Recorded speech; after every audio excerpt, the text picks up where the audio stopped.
Hört euch das mal an. Diese Stimmen wurden komplett mit KI gemacht. Did you hear about Google's paper on Soundstorm? No, I must have missed it. What's it about? Well, it's a parallel decoder for efficient audio generation, so it can even be used to generate dialogues. Oh, interesting. Yeah, like this one was generated by Soundstorm. Wait, what? Das ist aus dem neuesten Paper von Google. Habt ihr die Ams und Ahas bemerkt? Die waren auch dabei. Es nennt sich Soundstorm und ist beängstigend gut. Beängstigend sage ich aus einem guten Grund übrigens. 4 Sekunden Input-Audio zum Training reichen für so einen guten Klon schon aus. Und generiert wird in 2 Sekunden. Oder das hier. The quick brown fox jumps over the lazy dog. Das ist Voicebox von Meta. Und naja, ElevenLabs kennt ihr ja schon. Hey guys, this is Morpheus speaking, but I'm actually AI generated. Would be awesome if you could subscribe to my channel if you haven't already. Ja, so sauberes Englisch spreche ich normalerweise nicht. Während sich Technologie also immer weiterentwickelt, erlaubt uns das da, hier zurück zu den Roots zu gehen. I want to be monkey! Und ja, auch Informatiker wollen eine Lizenz zum Faulsein. Hier, Use Case. Stellt euch vor, ihr habt keine Ahnung, wie die Google Maps API funktioniert und ihr wollt nicht ChatGPT fragen, weil ihr da tippen müsst. Wie wäre es denn, mit dem Ding zu sprechen und eine Antwort in gesprochener Sprache zu bekommen? Moment, das wäre absolut furchtbar, weil wir dann keine Musik mehr bei der Arbeit hören können. Okay, besseres Beispiel. So how can I help you? Hi, I'm calling to book a women's haircut for a client. I'm looking for something on May 3rd. Sure, give me 1 second. Talk on May 3rd. Okay, great. Thanks. Great. Have a great day. Bye. Das Beispiel stammt schon von der Google I.O. 2018. Ja, das ist 5 Jahre her. Noch besser, ich versuche seit ungefähr einem Jahr absolut nicht erfolgreich, mir ein wenig Japanisch anzueignen. Ich weiß Übersetzer und so weiter und niemand braucht das mehr, aber Japanisch ist eine schöne Sprache und viel schöner als C++. ChatGPT kann es mir zwar beibringen, aber wenn ich sprechen könnte und eine gesprochene Antwort zurückbekomme, wäre das nochmal deutlich schöner.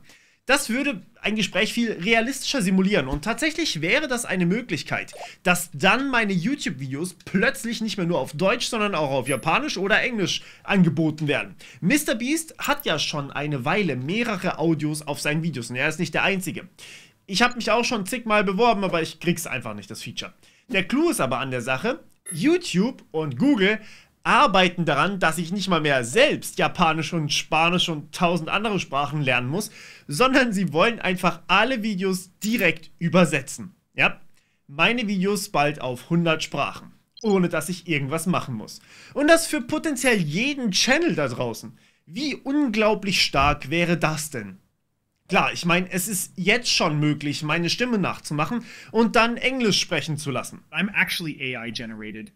Und Meta setzt da nochmal eins oben drauf. Ihr neues Paper Speech-to-Text, also transkribieren, das was Whisper tut, und Text-to-Speech in, Achtung, mehr als 1100 Sprachen. Laut ihrem Paper soll die Fehlerrate dabei nicht mal halb so groß sein wie die von Whisper, dem Tool von OpenAI für Speech-to-Text, das ich immer für Untertitel nutze, und auch bei Text-to-Speech ist die Fehlerrate beeindruckend.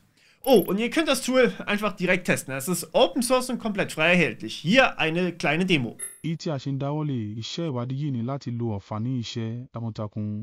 Das war gesprochen in Yoruba. Yoruba ist eine Sprache mit etwa 30 Millionen Sprechern, von der ich buchstäblich noch nie gehört habe. Hier ein Beispiel auf Deutsch, damit ihr die Qualität einschätzen könnt. Hallo YouTube, das ist eine Sprecherdemo für Deutsch mit Metas System. So. Offensichtlich ist das nicht mal irgendwo in der Nähe der guten Player wie ElevenLabs, Voicebox oder Soundstorm. Aber es ist verständlich und das bedeutet, selbst kleine Sprachen, die vom Aussterben bedroht sind, wie übrigens auch Isländisch, könnten damit am Leben gehalten werden. Und Isländisch ist so eine schöne Sprache. Íslenska svo fallegt tungumál. Wenn ihr übrigens andere Sprachen, meist Programmiersprachen lernen wollt, schaut definitiv mal bei meiner Bootstrap Academy vorbei. Wir arbeiten gerade am nächsten großen Feature-Release und ja, wir wollten schon längst damit fertig sein, aber ich habe mehrfach Änderungen beschlossen und es wurde dann irgendwie immer größer. Mittlerweile kann man schon fast von der Version 2 der Academy sprechen.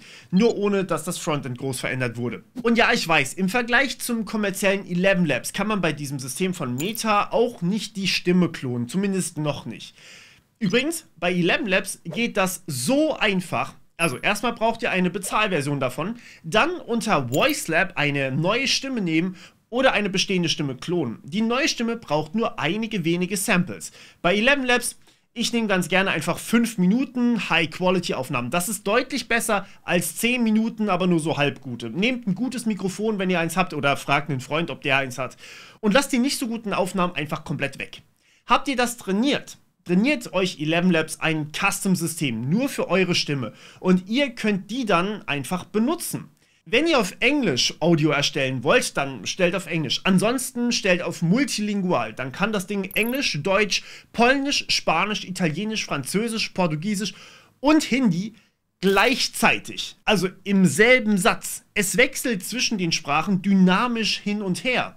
Hello World in English becomes Hallo Welt in German, Cześć, Świecie in Polish, Hola Mundo in Spanish, Ciao Mondo in Italian, Bonjour Monde in French, Hola Mundo in Portuguese and Namaste Dunya in Hindi. Gut, man merkt, dass es ein bisschen stockt oder bei Welt auf Englisch so halb wechselt.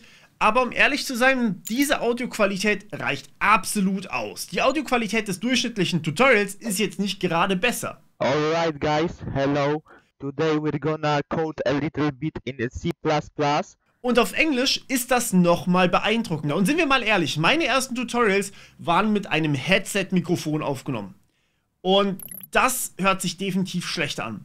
Und nochmal, wer von euch hatte schon mal ein Meeting auf Englisch mit Nicht-Muttersprachlern? And we all in the world, we have one common vision. May I present Nervenretter 3000 aka Sanas AI. Hi, my name is Shireen and I have been working with BPO industry for almost quite some time now.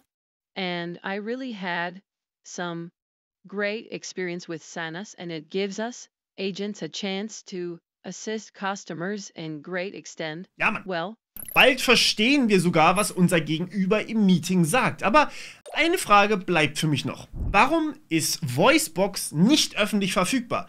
Meta hat in letzter Zeit einen beeindruckenden Support für die Open-Source-Community hingelegt. Es ist seltsam, dass so ein wichtiges Tool zur Teilhabe und zur Überwindung von Sprachbarrieren wie VoiceBox nicht öffentlich ist, oder? Die Chancen sind doch gigantisch. Und warum kann man Googles Soundstorm so gar nicht nutzen? Nur 4 Sekunden Trainingsdaten und ich kann mich mit meiner eigenen Stimme mit jedem in seiner Muttersprache unterhalten. Oder fast jedem. Wie wär's mit einer Einbindung in Android oder in die Google Telefon-App, in Google Meets? Warum hört sich Google Text-to-Speech immer noch so an? Bitte denkt daran, dieses Video zu leaken. Das wäre doch ein riesiger Sales-Vorteil, wenn man das einbauen würde. Naja, das liegt ganz einfach daran, weil diese Technologien wahnsinnig gefährlich ist. Das Kapitel hier geht an die ethischen Hacker und die CISOs unter euch. Seht ihr das da? Ich habe graue Haare bekommen. Einfach nur daran zu denken, wie ich darüber aufklären soll, bereitet mir so Kopfzerbrechen. Alright, also, was könnte schiefgehen, wenn ich einen nahezu perfekten Klon einer Stimme erstellen kann, von jeder Person, von der wir 4 Sekunden Audio, aka eine Instagram-Story haben? Und kommt mir nicht mit, das hört man doch. Wisst ihr, wie viel Information durch Komprimierung am Telefon verloren geht? Ich könnte euch mit schlechter Leitung nicht mal selbst sagen, ob ich das am Telefon bin. Und ja, ElevenLabs wird schon für genau solche Deepfakes benutzt. Das haben wir auf dem anderen Kanal am Freitag geklärt. Und genauso Sanas AI. Das wird von, es tut mir leid, Callcentern benutzt, um möglichst original zu klingen, um möglichst authentisch zu klingen und damit massenhaft Menschen zu betrügen. Und ja, ElevenLabs hat zwar den AI Speech Classifier, aber wie soll das in eine Anwendung wie Telefon eingebunden werden? Am Telefon werden dann häufiger mal von Vodafone zur Verifikation die Kundennummer abgefragt, was nicht wirklich privat ist, oder von manchen Krankenkassen sogar nur einfach das Geburtsdatum, das jeder eurer Facebook-Freunde hat. Dadurch können dann buchstäblich die Adresse geändert werden, bei der Krankenkasse zum Beispiel, und sensible Dokumente wie alle Patientenverordnungen einfach bestellt werden. Oder der Enkeltrick wird in 10.000 Mal besser durchgeführt und man ruft einfach die Großeltern an. Und genau aus dem Grund haben wir uns am Freitag mit den Mechanismen beschäftigt, wie man Inhalte nachvollziehbar machen möchte. Die EU hat geplant, dass alle KI-generierten Inhalte als solche gekennzeichnet werden müssen. Die USA haben ein bisschen die andere Richtung vorgestellt, nämlich das C2PA. Eine weitere Möglichkeit ist die World ID mit WorldCoin. Dass ich aber kein großer Fan von diesen beiden Methoden bin, das könnt ihr definitiv in dem verlinkten Video sehen, falls ihr es noch nicht gesehen habt. Ihr solltet es dringend angucken, denn Deepfakes, und dazu zählen auch Voice-Deepfakes, werden immer gefährlicher.